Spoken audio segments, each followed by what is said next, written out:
Lipo batteries can be quite dangerous if you don't treat them properly. Now, a happy lipo battery is a lipo battery inside a lipo bag. Just like this. I keep my cells inside a lipo-safe bag, so then if the worst does happen and for some reason my batteries decided to catch fire, the bag would stop it from spreading any further. But how dangerous are lipos really? Like, you hear a lot of news online that apparently if a lipo battery pack gets damaged or split or something like that, it's going to catch fire quite quickly. But is that actually the case? I've been quite curious about this ever since I started Airsoft, and I feel like it's about time that we actually tested this out. So I happen to have a battery which I don't really need. I bought it a few months ago, tried to run it, but the wires in it just weren't right, and I didn't want to return it because I felt bad for some reason. Although thinking back now, maybe I didn't return it because I knew there was something cool I could do with it in a future video. It's made by a company called VP Airsoft. It's a 1450 mAh 11.1 volt 3-cell battery, and I've tried to charge it as much as I can. Now the reason why I say I try to charge it as much as I can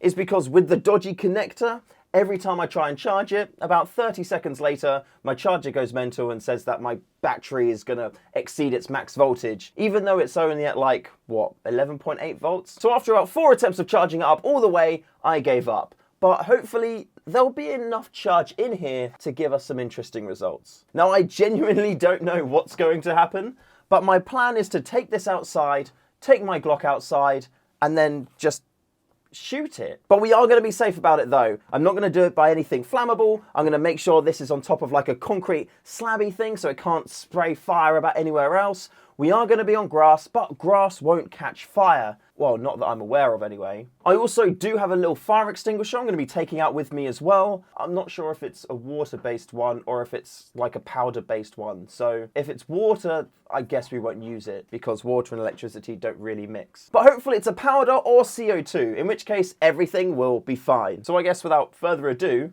let's just take this outside and shoot it. So I've got my Glock, I've got the battery, but I need to get the fire extinguisher, which I keep in the car. There we go. And look at that, it's a powder one. And that's perfect because if it was water, we couldn't really use it. So, fire extinguisher, check. Now let's head on over to our secret location and start shooting the battery, eh?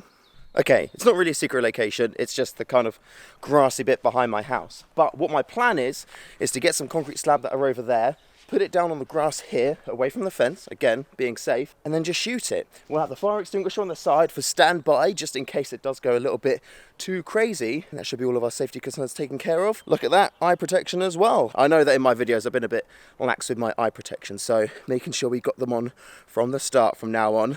Well, for the dangerous ones anyway. Right, our monitoring camera is on and ready to go. Our fire extinguisher, we just pull that pin and then spray it as necessary, so he can sit there nice and ready. Our lipo batteries will go on that block just like that. We are ready to go.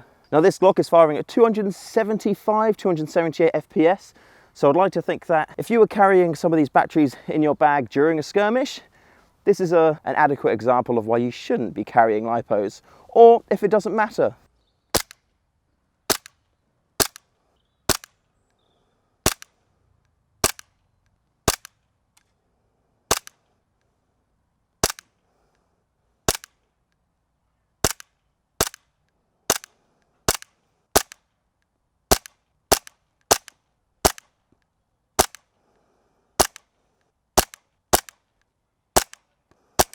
So that's 25 rounds we've just put into that lipo battery, and it surprisingly looks okay. Very, very interesting.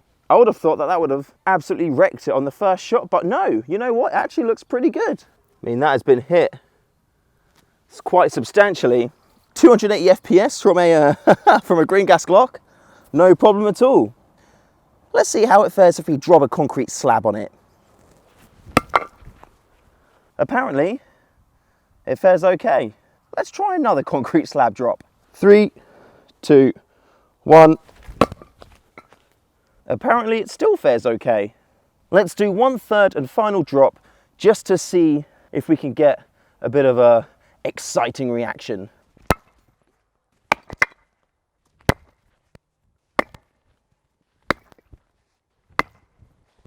well then, I guess we'll just go back inside.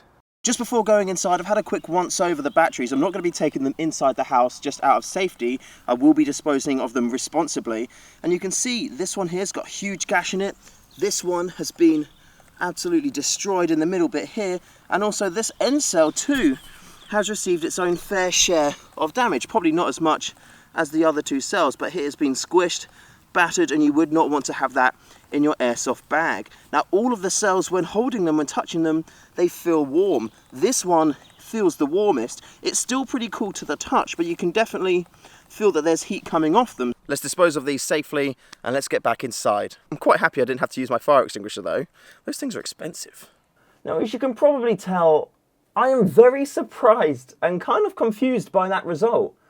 Like, from all of the press I see online, I would have expected them to have like erupted into fire, bursted into flames, and just kind of like spat lipo juice out around the place in a dangerous fashion. I thought like the most likely thing I was going to have to do was to use my fire extinguisher, and I was quite excited about that as well, but I didn't have to do any of that. It was literally one of the least exciting things I've done all day. It's the most anticlimactic thing that's happened really in my life. I think that's safe to say. That being said, there is a huge caveat around this whole thing, because there are stories online, there are photos of these batteries catching fire and causing a decent amount of damage. Would I be comfortable carrying one of these around in my back pocket during a skirmish? No. Do the results of this test change that feeling in any way? No. Do I feel safer when charging and just generally being around lipo batteries?